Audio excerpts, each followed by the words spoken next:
I never look at my phone when I wake up. I was just looking at the time, and it was breaking news. Saudi, King Salman decree. I thought it's a prank. It wasn't what these Saudi activists expected to hear on a late Tuesday in September. To be honest, I can't believe it until now. I think maybe we're dreaming. But after years of protests, they had won. The king announced that Saudi Arabia was lifting the ban on women driving in the country. I'm so happy that I lived it. You should have seen me yesterday. I couldn't sleep. I was laughing out loud and screaming and yelling. It was like a crazy woman. It was really long overdue, but it's happening, and let's celebrate it. For these Saudi women, who all defied the driving ban at one point over the last 3 decades, the decision was a long time coming. Here's a look back at 4 critical milestones in the women's driving movement in Saudi Arabia. The first protests against the driving ban took place in November 1990, when 47 women packed their cars and drove around the capital. It was a rare and daring public act of defiance. Madiha Al-Ajroush drove her Chevrolet that day. In 1990, there were the Gulf War, and we felt helpless, and we felt like we needed to be part of helping our countries. And it was also a good time, we felt, to express our need to drive. The struggle I think we went through, it wasn't just for the mechanical thing of getting into the car and driving from one A to B. It was, a struggle for power. Fawzia Al-Bakr was also behind the wheel. And the religious people came with their huge vans, and they just, blocked our way and said, yeah, turn, make you turn. So we did make you turn, and that guy was really mad.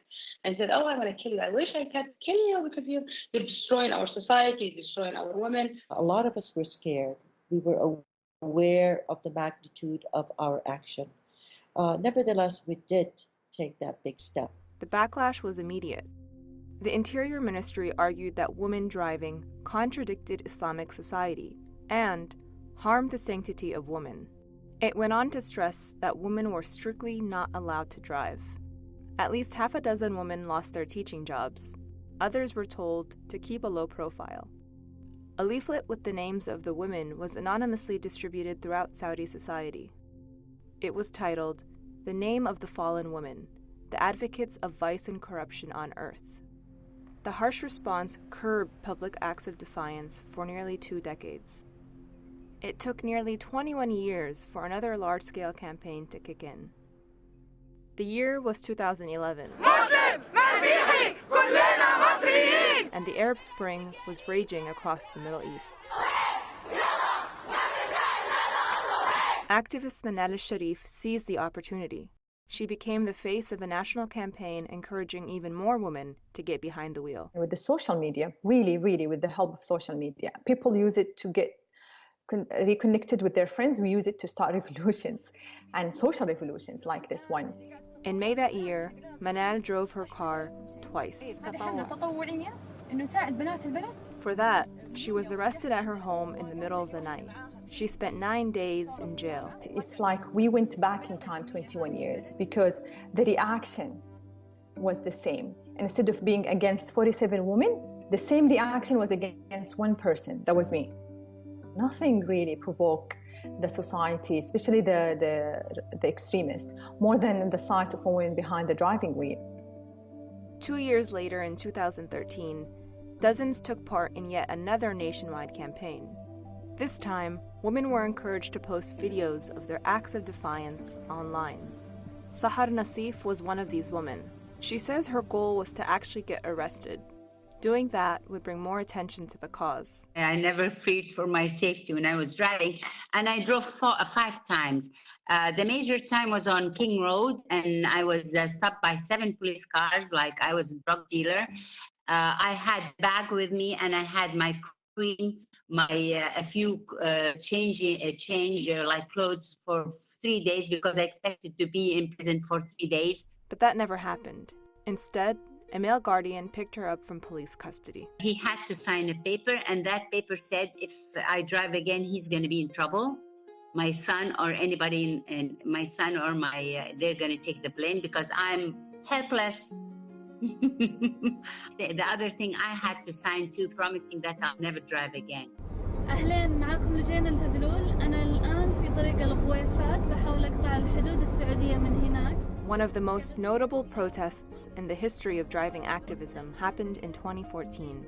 It began when social media activist Lujain al-Hadloul tried to drive a car across the Saudi border from the United Arab Emirates. Dubai-based activist Maysa al-Amoudi felt compelled to meet Lujain at the border with supplies. I didn't imagine that anything bad will happen for me, because I know that I'm going just to give her some stuff and I'm coming back. I'm not going to stay on the border, and everything was different. They were both arrested. They served 73 days in jail, and they were barred from traveling for 9 months. I think if the government didn't do this, the women could continue asking for the right and doing more movements. And this is something a bit not good, very good for the Saudi Arabia image in the world. This is not normal that two women spend 2.5 months in the jail just because of driving. Saudi women won't be able to get behind the wheel until June of 2018. But already, the decision has activists wondering what's next for women's rights in the country. The structure of the society, which is also based on segregation, it will actually change a whole lot. So we're looking at change within the structure of the family, change within the social structure. I'd say what's next is the government recognize me as a full citizen by naming an age where I become an adult. That explicitly means ending or abolishing the male guardianship in my country. Right now, I'm going to try to go and check the Mustang, convertible Mustang, and see if I can buy it through installments. And it's all fun until I get to do all the errands. It's no fun at all.